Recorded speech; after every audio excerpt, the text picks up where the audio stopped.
sunshine. I'm here to take you through a quick core and hip strengthening exercise video that you can do anywhere, even at home. So when you're ready, let's start in plank position. Taking the hands underneath the shoulders, tuck your toes and bring your body back until it's a nice straight line. All I want you to do is hold here. So we're gonna do body holds in plank and star plank, one of my all-time favorite hip strengthening exercises. I wore my pink pants just for you today. I love this workout I've got planned, and you need pink pants to provide plenty of energy. So we hold plank here strong, spine is straight, head is long. Then bring one knee to the floor and lift the other leg. Swivel to a side plank so you're in a star plank. On one hand, knee down, top foot is flexed. Now notice I'm reaching my top leg up and extending through the leg to help activate the hips. Lifting out of my supporting shoulder, engaging my core. Hold strong. Try not to let this leg lower. Try to lift it up. I know. Breathe.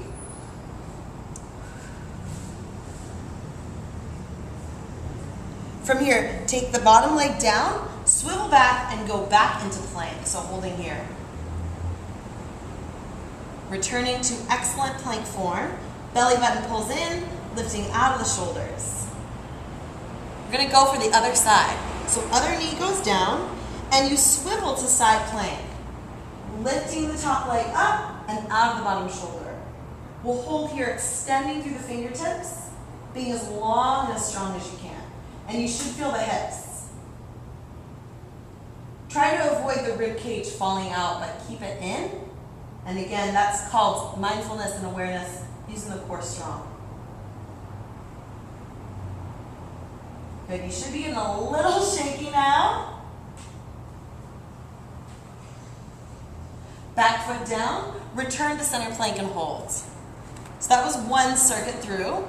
We'll do the second round on our elbows. So if you liked the first round and you prefer not to go to your forearms, stay on your wrists. But if you're ready for something a little different, lower down to forearms and hold. So nice strong plank. In plank, you want to avoid dolphin plank, so letting the shoulders come behind the elbows.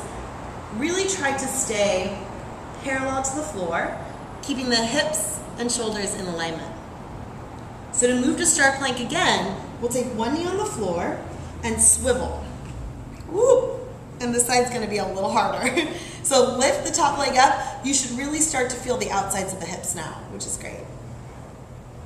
And again, avoid letting the rib cage come out. So really think ribs in, belly lifted up, and strong. People always tell me they feel like they have to have an hour to go to the gym, but really any movement is better than none, and it goes a long way in keeping you healthy long term. So from star plank here, let's return to center plank. As of now, you've been in plank for quite some time, so give yourself a pat in the back. We've got one more star plank to go on the other side, so keep breathing, take a break if you need it. But if not, other knee on the floor, and we'll swivel, star plank. So variation of the star plank, top leg goes up, lifting up the supporting shoulder, reaching through the top leg, and again, avoid letting that top leg wither. You want to keep it up to get the glutes to fire.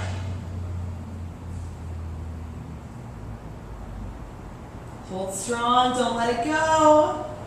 Reach, reach, reach. Center plank. Excellent. So now we're back in center plank. So excited. And you've been in a core exercise for the first couple minutes of this video. Major props. Breaks are there whenever you need them, so take them if you start to feel pain. When you're ready, lower all the way down. For this next exercise, I want you to separate the legs as far as you can with the heels towards the center and the toes out.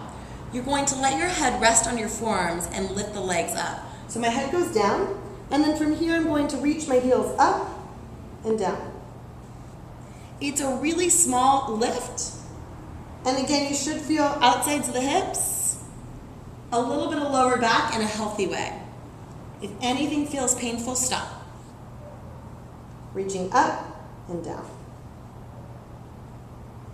And this is a great little hip exercise. You can do no equipment needed. Lift. We're almost there. Your goal is 15 to 20 reps. Nice and long. And you can always alternate if 2 legs feels like too much.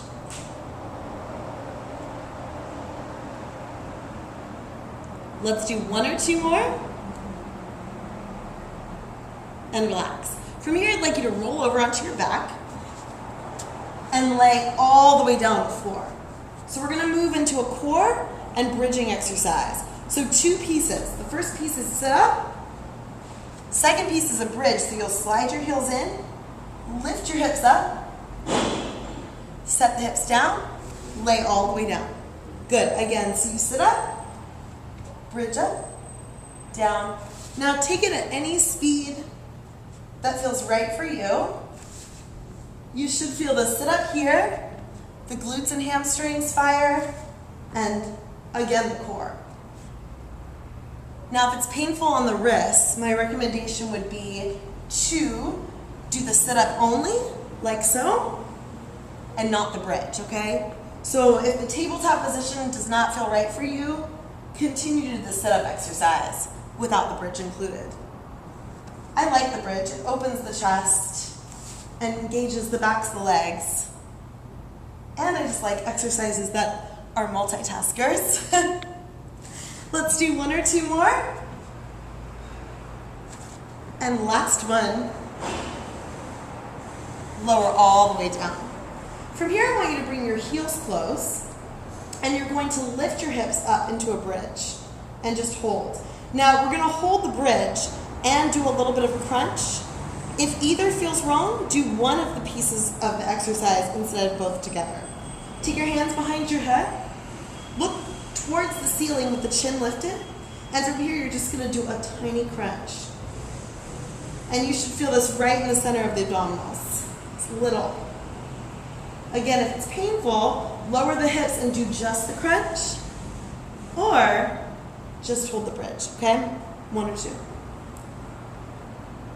I stole this from my girlfriend who is a running coach, and it's quite the exercise. Keep breathing and staying strong. Lower all the way down. Take your hands underneath your hips and lift your legs from the floor. From here with the feet together, I want you to draw a circle. So you can go any way you want, but nice strong circle and back up and go the other way. And the lower you come to the floor, more intense. So keep that in mind. If you want to decrease the intensity, you can simply bend the knees, right? And do a little circle here, okay? And if you start to feel it in the lower back in a painful way, I highly recommend bending the knees. Going down and up. Good, and keep breathing. It's also really helpful to relax the neck and shoulders. So often we're doing core work or lower body work. Sometimes our face comes with us. So you want to think about relaxing through the face, letting the breath be smooth and consistent.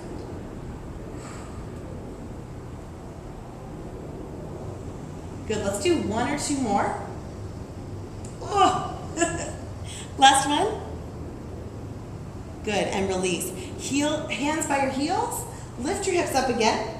And from here, I just want you to either hold the bridge, or you could come with me and do the hip drops. So we're just gonna drop one hip at a time.